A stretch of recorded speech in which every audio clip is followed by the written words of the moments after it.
Hello guys, this video is all about Prince Harry and Prince Meghan of the Royal Crown of England. Both of them moved to America to stay with Tyler Perry. Now, this is the interview they did with Oprah, where Meghan complained he gets the heel treatment she is getting from the palace, and how they were discussing the color of her child, and secondly when she gave birth. And when she gave birth, they said they withdraw the security from her and she was scared. And and secondly, she attempted to take her life. So she just there now narrating everything to Oprah. So guys, I would love you guys to take your time, watch this video. What do you think about this video? Please kindly watch this video and leave your comments down below. If you're my new subscriber, God bless you. My old subscriber, God bless you. Please love, share, like, comment. Leave your comments. What did you think about this video? Love you all, and I'll see you on my next video. Okay, love you. Enjoy the rest of this video. See you. Bye bye. Internally at that time. That was the last day of the tour. You know, those tours are, I'm sure they have beautiful pictures and it looks vibrant and all of that is true. It's also really exhausting. So I was fried, and I think it just hit me so hard because we were making it look like everything was fine. I could understand why people were really surprised to see that there was pain there, because we were doing our job. Our job was to be on and to smile. And so when he asked me that, I guess I had felt that it had never occurred to anyone that I wasn't okay and that I had really been suffering. And I had known for a long time and had been asking the institution for help for quite a long time. Help for what?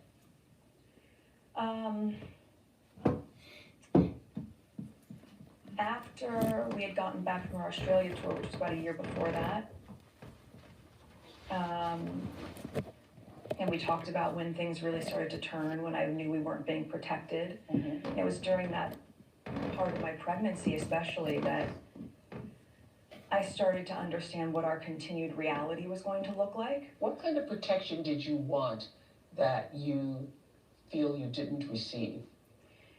I mean, they would go on the record and negate the most ridiculous story for anyone, right? If I'm talking about things that are super artificial and inconsequential. But the narrative about, you know, making Kate cry, I think was the beginning of a real character assassination, and they knew it wasn't true. And I thought, well, if they're not going to kill things like that, then what are we going to do? Separate from that, and what was happening behind closed doors was, you know, we knew I was pregnant. We now know it's Archie, and that it was a boy. We didn't know any of that at the time. We can just talk about it as Archie now. And that was when they were saying they didn't want him to be a prince or a princess, not knowing what the gender would be, which would be different from protocol, and that he wasn't going to receive security. What?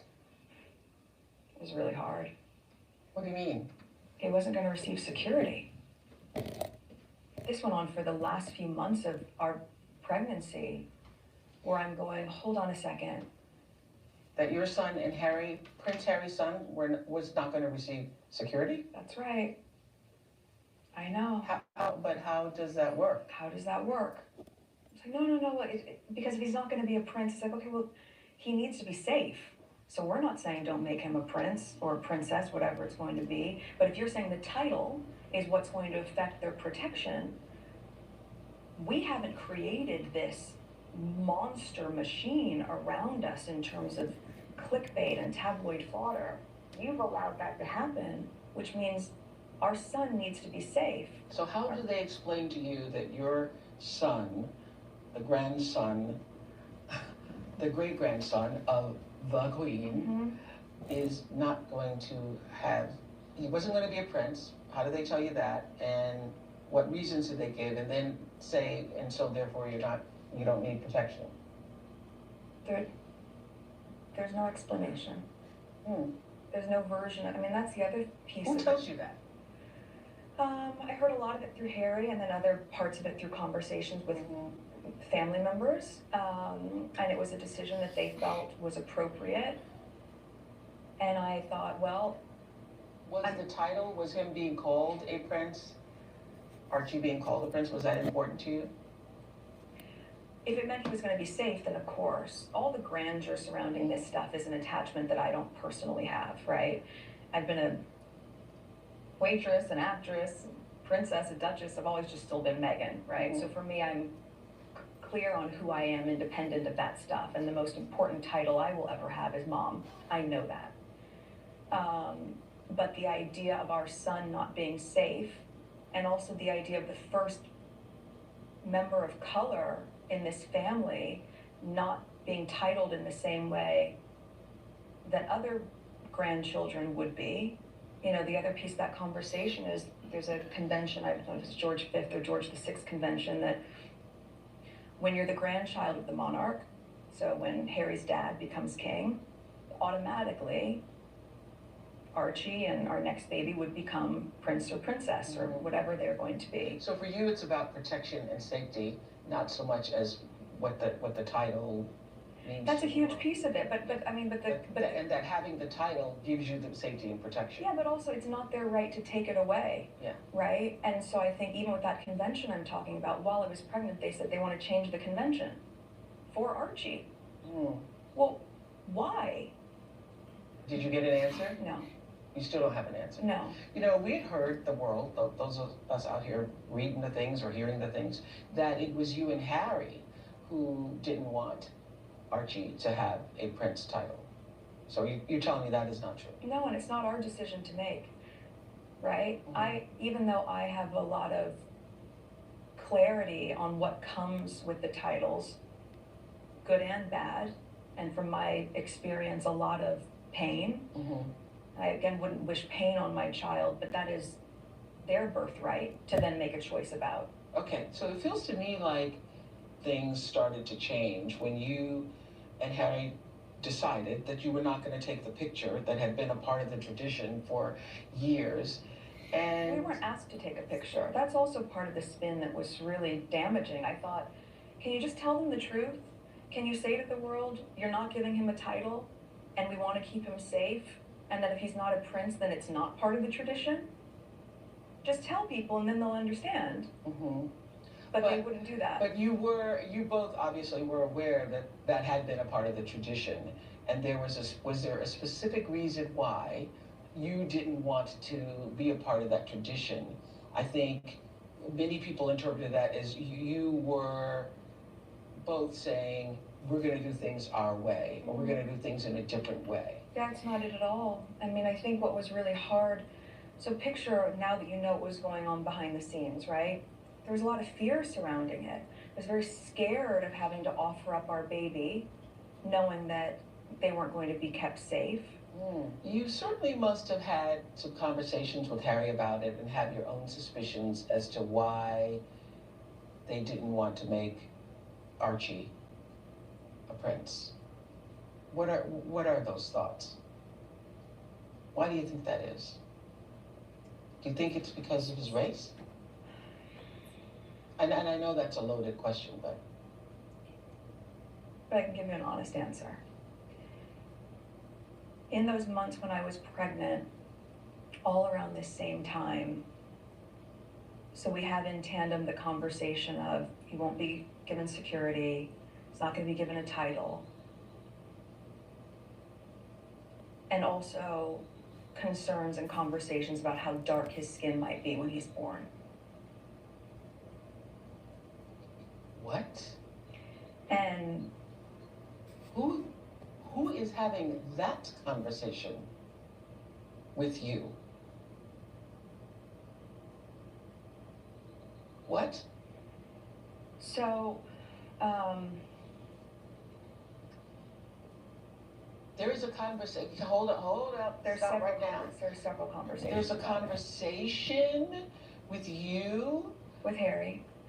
about how dark your baby is going to be? potentially, and what that would mean or look like.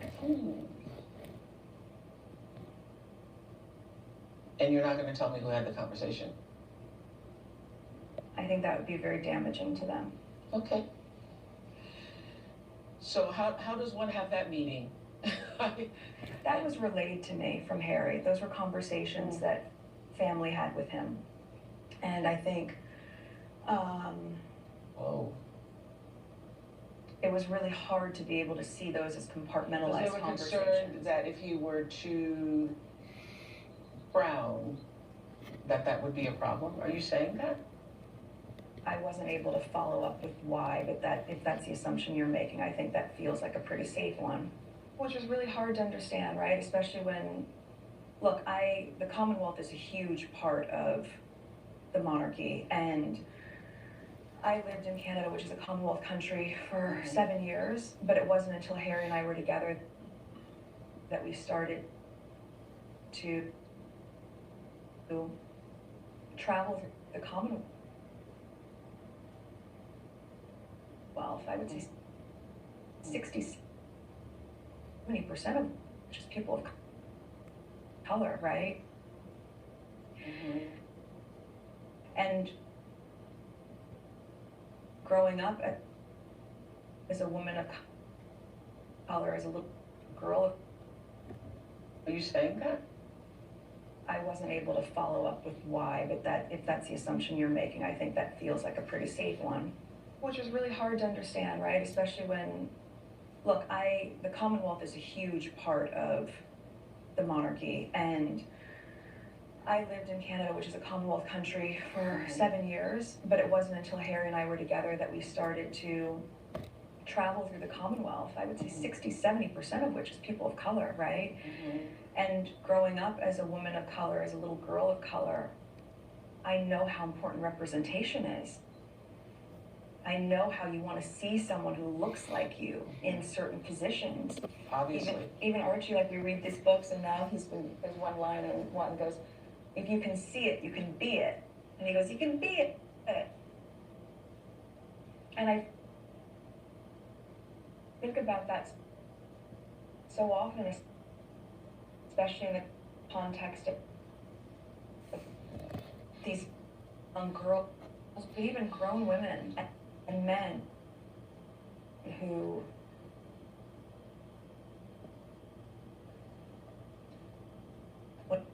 when I would meet them in our time in the Commonwealth, how much it meant to them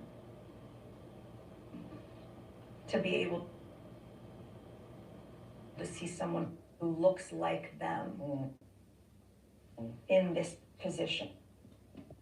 And I could never understand how it would be seen as an added benefit. Looks like you in certain positions. Obviously. Even Archie, like we read these books, and now there's one line and one goes, if you can see it, you can be it. And he goes, you can be it. And I think about that so often, especially in the context of these young girls, but even grown women and men who, when I would meet them in our time in the Commonwealth, how much it meant to them to be able to see someone who looks like them in this position. And I could never understand how it wouldn't be seen as an added benefit and a reflection of the world today, at all times, but especially right now, to go, how inclusive is that you can see someone who looks like you in this family, much less one who's born into it. What was actually going on? Almost unsurvivable. Students at 5 and 11, stories that connect us all. Hey man, what you got there? Hey, I switched to Spectrum Mobile, got a new phone. It's crazy. No contract, no added taxes, no hidden fees, nothing. But it feels great to not have to hide stuff. Yeah, I imagine it's pretty liberating. I'm bald, Dave. I haven't read any of the books in my house. I didn't forget about your lawnmower. I broke it. It's not even mine. I took it